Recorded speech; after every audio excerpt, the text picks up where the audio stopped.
Kwa majina naitwa Salum Dadi, ni mkazi wa Vingunguti hapa. Nipo hapa kwa ajili ya burudani, kucheki soka. Mimi hapa kiukweli kwa hapa sina timu. Kwa hapa sina timu ila ni mpenzi tu wa mpira. Wanapendelea sana mpira sana wa miguu. Toka mechi ya kwanza mpaka sasa hivi bado nafuatilia. Tukibwa kabisa tunamshukuru Mwenyezi Mungu, kwa tunamshukuru mama yetu Samia kwa kutuletea kabisa mashindano kama haya. Mashindano yanaenda vizuri na yanaenda salama kabisa. Yaani hapa uwe na timu bora ndio unapata matokeo. Ukiwa na timu dhaifu huwezi kupata matokeo hata siku moja. Na mpira siku zote upo uwanjani. Mpira sio mdomoni. Kwanza kabisa napenda kuwashukuru wote waliojitokeza kwenye mashindano haya na wadhamini wote wanaodhamini mashindano haya. Pia napenda kumpongeza Mama Samia, yeye kama yeye yani, kwa kuweza kutuletea mashindano haya. Na mpaka sasa hivi yani hakuna changamoto yoyote.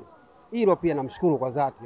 Tunapenda kuwashukuru IDFA, chama cha soka cha mpira wilaya Ilala yani, kwa kutuletea mashindano haya. Hilo tunapenda kuwashukuru sana.